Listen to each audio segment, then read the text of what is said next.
देखिए, भारतीय जनता पार्टी ने जिस तरह से जयपुर में अशोक लाहोटी का टिकट काटा, आपने खुद ने देखा, ये पाप किया। क्योंकि राजस्थान यूनिवर्सिटी का एक्स प्रेसिडेंट बिल्कुल यंग आदमी, इसी तरह से बहुत जगह इन्होंने जो जयपुर में टिकटें दी है, उससे बीजेपी को बहुत नुकसान होगा। क्योंकि जयपुर तो ठाकुर गोविंद देव जी की नगरी है, जयपुर के मालिक है गोविंद देव जी महाराज। ये तो भक्ति और शक्ति की धरती है, यहाँ पर झूठ, फरेब और धोखा नहीं चलता। बीजेपी ने जो कैंडिडेट मैदान में उतारे वो बड़ी बड़ी बातें कर रहे हैं, डींगे मार रहे हैं।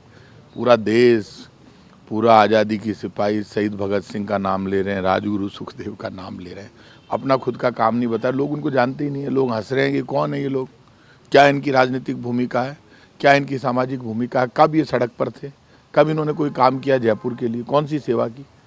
आप यहाँ के हैं ही नहीं। ऐसे ऐसे लोगों को मैदान में उतार दिया जो आप किसी नेता के नज़दीक जाकर वहाँ काम कर सकते हैं, लेकिन आप टिकट मान लो बीजेपी या कांग्रेस कहीं भी यदि कार्यकर्ता का काट कर ऐसे लोगों को दिया जाता है जो पैराशूट की तरह ऊपर से आते हैं, तो फिर जनता में उनको सम्मान नहीं मिलता। आजकल लोग बहुत समझदार हो गए, लोग कांग्रेस और बीजेपी से ऊपर उठकर वर्कर को वोट दे रहे हैं।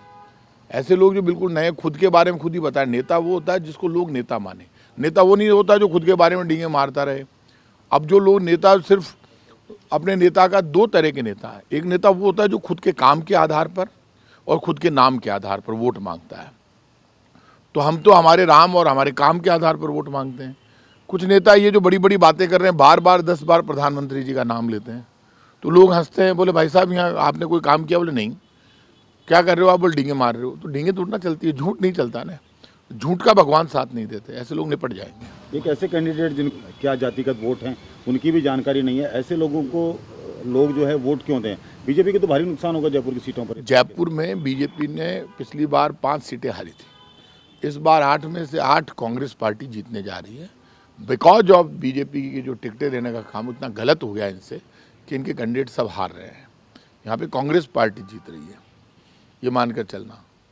एक इन्होंने जरूर टिकट थोड़ा सा एक ठीक है, बाकी मैं नाम नहीं लूँगा, बाकी इनकी तो हालत बहुत ख़राब है। ये तो भगवान मालिक है।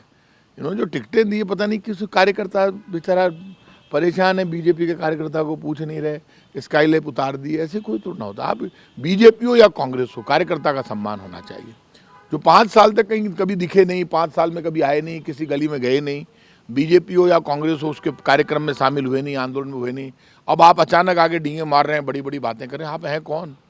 इस तरह के नेता हर विधानसभा क्षेत्र में मिलेंगे, लेकिन ऐसे लोगों को रिजेक्ट कर दिया जाएगा। आपके सामने गोपाल शर्मा जी कितने वोटों की जीत का दावा? देखिए, पहले मैं ये मानकर चल रहा था कि काम हमने बहुत किया कि हम 40,000 से जीतेंगे, क्योंकि मेरा तो काम बोलता है और मैं मेरे काम के आधार पर और मेरे खुद के चेहरे के आधार पर वोट मांगता हूँ। मैं ये नहीं कहता कि आप मेरे नेताजी को देखो, लोग कहेंगे आपको देखकर वोट दिया, तो मेरा काम के आधार पर तो वोट मिलेगा मुझे।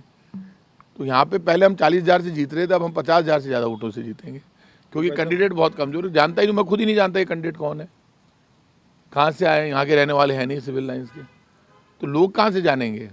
राजनीतिक इतिहास नहीं है ना, राजनीतिक भूमिका नहीं रही जयपुर में कभी। ये कलवर के संदीप दायम थे जिन्होंने अभी पिछले दिनों जो बालकनाथ की सभा थी, योगी आदित्यनाथ भी मौजूद थे, उसमें उन्होंने कहा था गुरुद्वारे जो है पूरे समाज का नासूर हैं, ख़त्म कर देना चाहिए। उसके बाद उनका वीडियो वायरल हुआ और उसके बाद में उन्हें सस्पेंड कर दिया गया भाजपा से। इस तरीके देखिए, बीजेपी के नेता कुछ भी कह सकते हैं।